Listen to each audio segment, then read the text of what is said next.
Boa noite, meu nome é Wesley, estou aqui com meus amigos Natan e o Henrique, também alunos do curso de Filosofia da Universidade Federal da ABC. Eu resolvi inserir entre o Sínodo da Amazônia e a Laudato Si a questão do racismo religioso presente na Bolívia. E por que a Laudato Si e o Sínodo da Amazônia? Principalmente porque o próprio Papa Francisco disse que o Sínodo é filho da Laudato Si. A Laudato Si é uma encíclica que levou em consideração os movimentos ecológicos, mas que o Papa colocou não como ele mesmo disse, não é apenas uma encíclica verde. Ela não trata somente de ecologia. O Papa Francisco disse que a Laudato Si é uma encíclica social. Então, na Laudato Si, a gente consegue ver esse movimento de preocupação pastoral do Papa em relação à desigualdade social, aos povos originários, aos métodos de produção do capitalismo e como isso afeta o meio ambiente e fortalece as estruturas de desigualdade. São Francisco, que é considerado um homem da humanidade, não somente um homem da Igreja Católica, em uma de suas poesias, o Cântico das Criaturas, em uma de suas orações, ele louva a Mãe Terra, ele agradece pela Irmã Água, ele agradece pela natureza. E eu acho que esse espírito motivou, inclusive, a escrita da Laudato Si, do Papa Francisco. Sobretudo, ele mesmo utiliza Francisco na Laudato Si. E por que eu trouxe alguns trechos da Laudato Si? Porque tentarei fazer um paralelo com a ética de Spinoza, quando trata da questão da substância. Óbvio que eu não estou dizendo que o Papa é spinozano, inclusive o Papa Francisco já recebe várias acusações de heresia e várias cartas do movimento conservador tradicional a fim de... Nunca ouvi falar em impeachment um Papa, mas é isso que esses sede vacantes pretendem, ainda que sem força real. Então, pedi para o Natan. Natan, você pode ler o 1 da Laudato Si, por favor? Louvado sejas, meu Senhor, cantava São Francisco de Assis. Neste gracioso cântico, recordava-nos que a nossa casa comum se pode comparar ora a uma irmã com quem partilhamos a existência, ora a uma boa mãe que nos acolhe nos seus braços. Louvado sejas, meu Senhor, pela nossa irmã, a Mãe Terra, que nos sustenta e governa e produz variados frutos com flores coloridas e verduras. Você pode ler aqui, por favor, então, o número 2? Esta irmã clama contra o mal que lhe provocamos por causa do uso irresponsável e do abuso dos bens que Deus nela colocou. Crescemos a pensar que éramos seus proprietários e dominadores, autorizados a saqueá-la. A violência que está no coração humano ferido pelo pecado vislumbra-se nos sintomas de doença que notamos no solo, na água, no ar e nos seres vivos. Por isso, entre os pobres mais abandonados e maltratados, conta-se a nossa terra oprimida e devastada, que geme e sofre as dores do parto. Esquecemos-nos de que nós mesmos somos terra. O nosso corpo é constituído pelos elementos do planeta. O seu ar permite-nos respirar e a sua água vivifica-nos e restaura-nos. No artigo 4 da Laudato Si o Papa começa então a demonstrar como essa preocupação social não é uma preocupação somente dele. Ele volta em João 23 dizendo que quando João 23 faz uma encíclica a Pacem Terris, justamente no momento onde nós tínhamos uma problemática de guerra, uma iminência talvez de uma guerra nuclear, uma preocupação por parte da Igreja nesse sentido. Depois ele vai retomar dizendo que Paulo VI tratou também da questão da ecologia. João Paulo II também passou por esse tema e não trouxe passo a passo o argumento dele sobre todos esses papas, porque eu pretendi me ater a um em específico, que é o do Bento XVI. Visto que o Papa Bento XVI é muitas vezes levantado como arauto desse conservadorismo ou desse tradicionalismo, embora na minha visão o Papa Bento XVI tenha sido um homem de uma medida muito razoável, não tendeu a extremos, mas como ele é evocado pelos tradicionalistas, eu trouxe justamente o que o Papa Bento XVI, no artigo 6 da Laudato Si, segundo o Papa Francisco diz: O meu predecessor Bento XVI renovou o convite a eliminar as causas estruturais das disfunções da economia mundial e corrigir o modelo de crescimento que parece incapaz de garantir o respeito do meio ambiente. Lembrou que o mundo não pode ser analisado centrando-se apenas sobre um dos seus aspectos, porque o livro da natureza é uno e indivisível, incluindo, entre outras coisas, o ambiente, a vida, a sexualidade, a família e as relações sociais. É que a degradação da natureza está estreitamente ligada à cultura que molda a convivência humana. O Papa Bento XVI nos convidou a reconhecer que o ambiente natural está cheio de chagas causadas pelo nosso comportamento irresponsável. O próprio ambiente social tem as suas chagas, mas fundamentalmente todas elas se ficam a dever ao mesmo mal, isto é, a ideia que não existe verdades indiscutíveis a guiar a nossa vida, pelo que a liberdade humana não tem limites. Esquece-se que o homem não é apenas a liberdade que cria que o homem não é apenas uma liberdade que cria a si próprio. O homem não se cria a si mesmo. Ele é espírito e vontade, mas também natureza. E aí eu termino aqui, embora ele prossiga. Acho indicado, então, que o próprio Papa Bento XVI tenha colocado que o homem é vontade, espírito e natureza. Papa Francisco continua dizendo que essa visão ela também acontece em outras religiões. Nós já sabemos de uma preocupação, sobretudo com as religiões ou com os cultos indígenas, a religiosidade indígena, ou mesmo africana, que tem um certo respeito pela terra já há muito tempo. Talvez o espírito europeu tenha nos esquecido como conviver em harmonia com a terra. Porém, essa preocupação também é de outros cristãos. Exemplo, o Papa Francisco vai citar o patriarca ortodoxo de Constantinopla, Bartolomeu I. O patriarca Bartolomeu tem se referido particularmente à necessidade de cada um se arrepender do próprio modo de maltratar o planeta, porque todos, na medida em que causamos pequenos danos ecológicos, somos chamados a reconhecer a nossa contribuição, pequena ou grande, para a desfiguração e destruição do ambiente.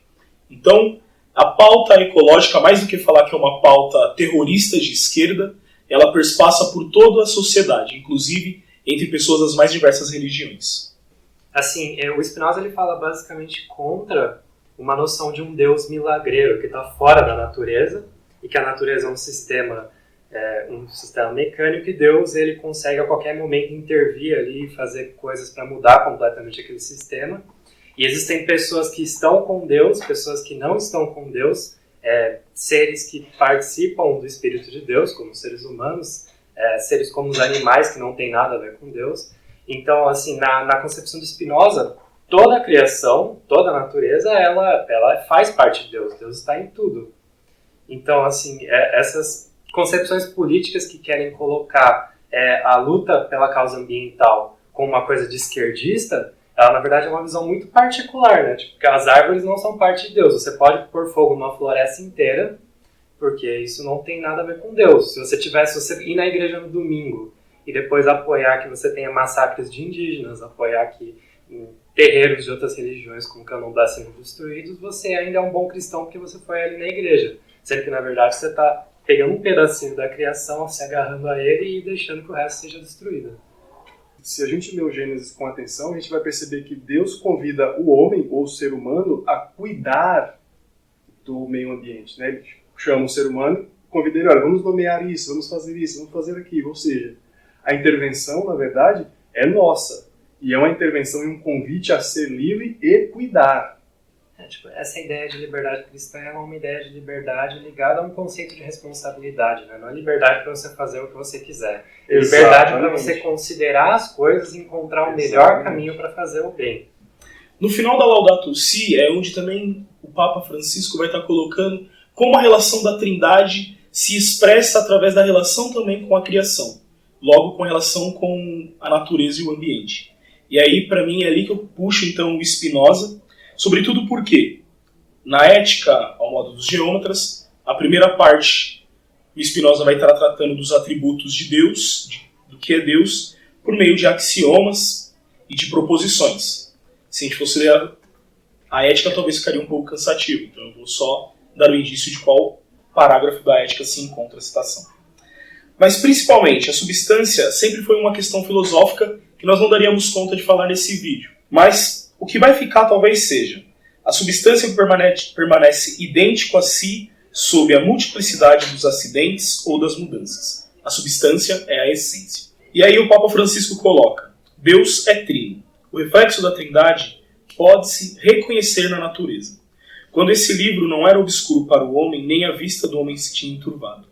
Este santo franciscano ensina-nos que toda criatura traz em si uma estrutura propriamente trinitária, tão real que poderia ser contemplada espontaneamente. As pessoas divinas são relações subsistentes, e o mundo criado segundo o modelo divino é uma trama de relações. As criaturas tendem para Deus, e é próprio de cada ser vivo tender por sua vez para outra realidade, de modo que no seio do universo podemos encontrar uma série inumerável de relações constantes que secretamente se entrelaçam. E aí pega então essa parte do entrelaçar-se para dizer o quê?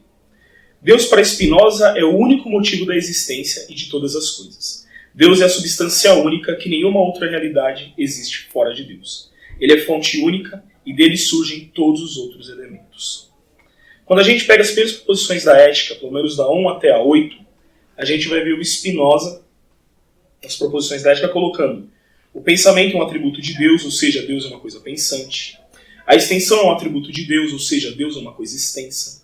Existe necessariamente em Deus uma ideia tanto de sua essência quanto de tudo que necessariamente segue dessa essência. E ele vai colocar, Deus pode pensar infinitas coisas de infinitas maneiras. Então faço aí a ponte com essa relação infinita que se expressa sobre o olhar da Trindade que o Papa destaca em Francisco de Assis. Então assim, a gente vai poder pegar a relação e a existência, como Spinoza vai demonstrar então que Deus é a única substância e tudo aquilo que existe, inclusive nós, somos modos ou atributos de Deus. Para que chegar nesse ponto? Porque eu gostaria de informar que nessa relação, quando a gente se permite ser violentado por uma ideia de que somos diferentes ou à parte da natureza, nós temos uma inadequação com a natureza. E esse momento, então, que a gente pode chamar de uma forma religiosa, como o Papa coloca, de pecado, ou a gente pode colocar de uma forma filosófica como uma inadequação, a gente vai perceber que o ser humano se distancia daquilo que faz parte e o compõe, que seria a natureza, ou aí para quem é religioso ou tem uma espiritualidade, o todo que é Deus. Dentro dessa perspectiva, talvez aqueles mais próximos disso, e aí então passo para os povos indígenas, sejam os povos originários. Porque não haviam sido corrompidos pela mentalidade capitalista, não haviam sido corrompidos pela mentalidade exploratória, ainda não foram corrompidos, em sua maioria, e com isso, então, mantém uma relação mais próxima com a natureza ou mais adequada entre os seus afetos e